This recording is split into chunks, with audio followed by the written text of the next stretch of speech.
Okay, so let's start lesson 12. When you open up this, you're going to see that we have a 12A end, 12A start, a 12B end, 12B start, some fruit, and a folder called missions. So we're going to start up here with the 12A start. I want to bring something to your attention right off the bat.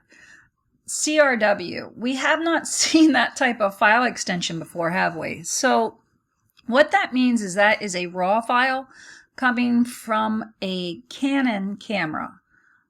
So let's go on and open it up. To have a difference, this is NEF, that's coming from a Nikon camera. That's a raw file coming from a Nikon camera. So that's what those file extensions mean. So I'm going to open this up and you're going to see something kind of cool happen. We're in Photoshop, but in order to handle raw files, Photoshop has this thing called Camera Raw. And it's a very advanced software. You don't even need to enter it back into Photoshop. It's sort of nested within Photoshop. But it is an added part of Photoshop to handle Camera Raw files. Let's take 1 second and talk about what Camera Raw is.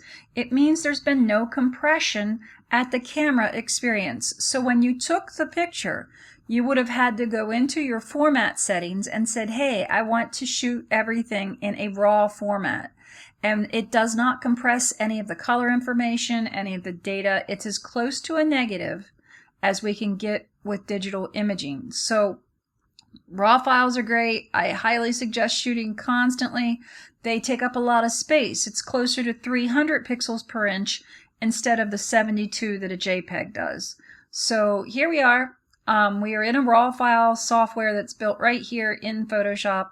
And I can do my adjustments right here. I could actually, I could go on and just do auto if I wanted to.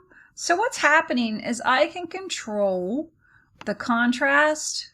I can do the auto setting, or I can manually go in and exchange and control the exposure, the actual whites that are in this image. I can control the black tonality that's in this image, textures, clarity. So as I'm working here, you can see I can also take away dehazing. I love dehaze. I do that a lot. So my vibrance, maybe I want to back up, or maybe I want to add more saturation. You can control all these settings right here in Camera Raw, as well as the white point color sampling. You can crop, you can straighten it out or level it, do any transforms, spot removing, adjustment brush, the filters. I mean, there's just so many things that are built into Camera Raw. I highly suggest you using this constantly. So I have an option now. I can either open this and it'll open right into Photoshop, or I could do save the image and save it and never even enter Photoshop, or I can cancel or I'm done. So I'm just going to go on and hit open so you can see that this does open up in Photoshop. And then if there were some things that I couldn't do in Camera Raw, I can go on and do them here in Photoshop. I am going to go on and open up the mission file that's here. Okay, so this kind of goes along with this. So that was just one image of a mission. I'm going to go into the mission folder and I am going to hold down Shift and I'm going to select all three of those and open them. You know, Photoshop, again, is smart enough to know that these are raw files, and it opens up the Camera Raw software. So the really awesome part of this is, let's say we shot all afternoon, and we had, let's say we were working during this time frame, and I had 30 pictures that were all shot within maybe a 20-minute time period of different missions. I could go over and I could make the adjustments. So let's say I need to lighten everything a bit. I'm going to do like just an auto adjustment. I'm going to go in here and I'm going to, intensify the clarity a little bit and dehaze. And let's say I really like this a lot. I'm going to overdo the saturation so you can really see that what I'm doing here. Cool thing is you can do it for just this one, and then I can sync every other image that's open. So once you have that one set to the type of results you want, you can go up here to this little pop-out menu and say select all, and then pop up again and tell it to sync the settings. And basically it's saying, hey, what I did to that first one, I want you to do that to everything that follows. So I'm going to click OK, and you'll see that it just automatically applied those settings that I set for this first one for mission 01 to 02 and 03. I could go on and open that up in Photoshop or close it. I'm going to actually cancel that. I don't know. I don't want to save anything. Cancel. I'm done. Yes, sorry. So here we go. I'm finished with that. Don't save.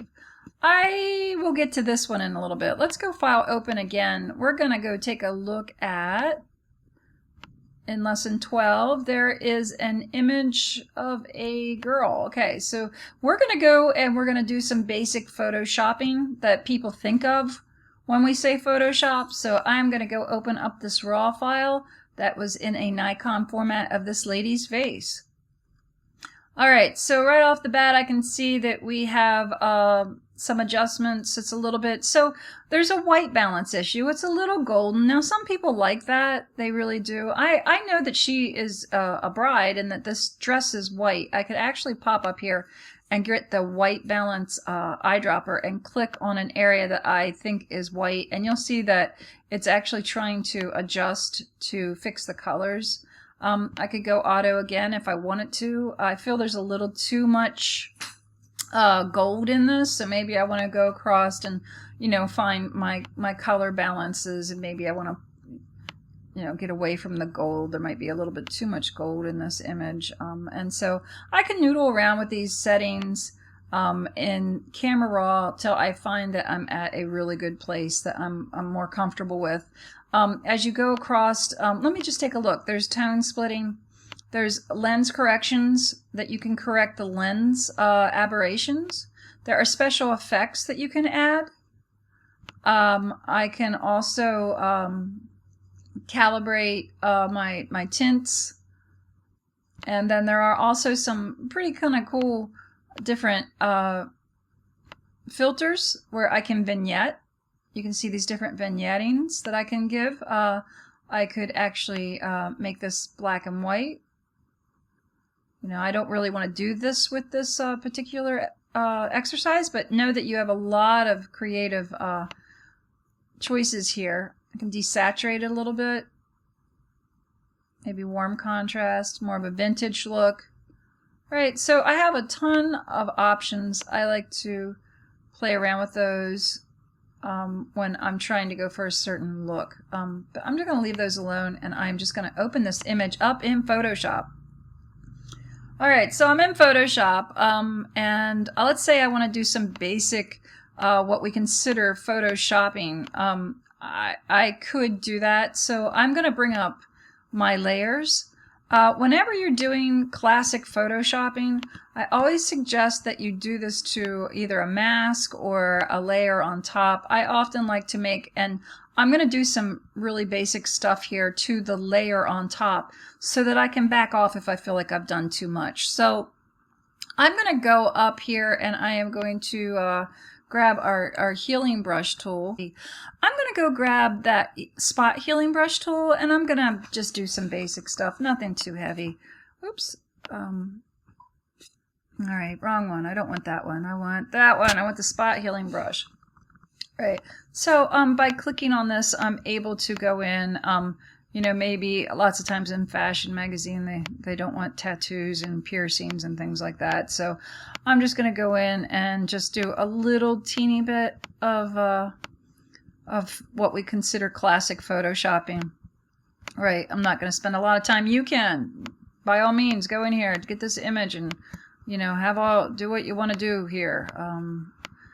And so let's say I get to a point and I'm feeling pretty comfortable and I'm like, well, you know, maybe I went too far. Well, the cool thing, because it's up on its own layer, is that I can go up here to the opacity and I could really start to bring back some of these if I feel like I went too far with some of the stuff. But yeah, actually, I kind of like what I did here, so I'm not going to worry about that. I sort of like the way it looks. So you can go through and do as much of that as you wish. There's another really cool feature in Photoshop, and I'm going to zoom in close so you can see her face again. And this is not in the lesson. This part I'm taking is just a little bit extra stuff when you're doing classic Photoshopping. There is something in color range called face tone, skin tones.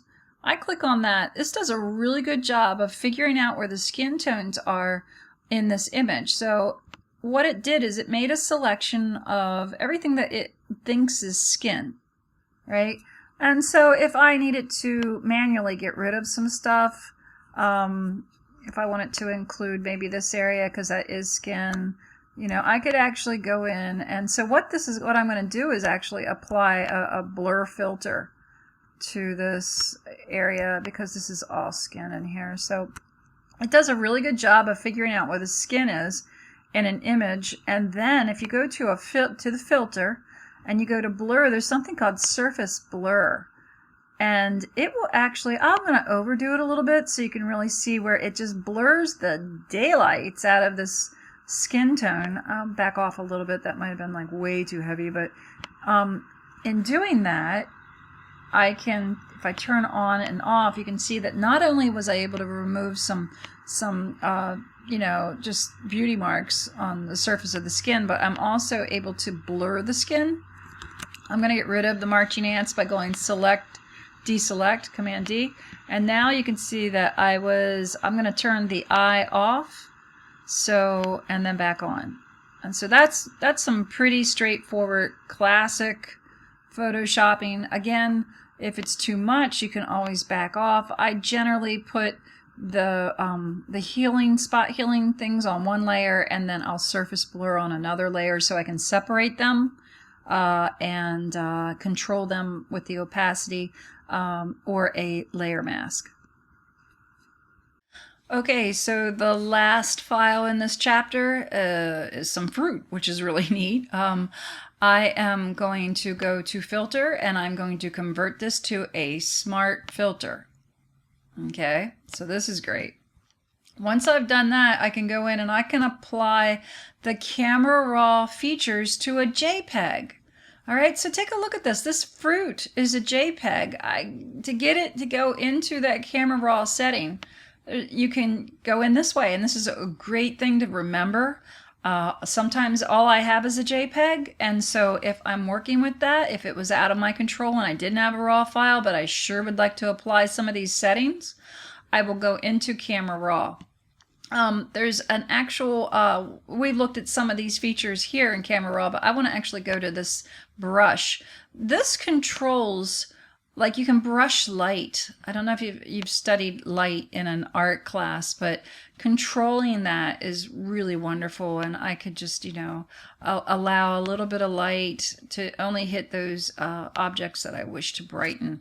And I can, of course, undo that. I can bring up my shadows or my highlights or whatever it is I need to do. But this is how you would access your Camera Raw features for a JPEG.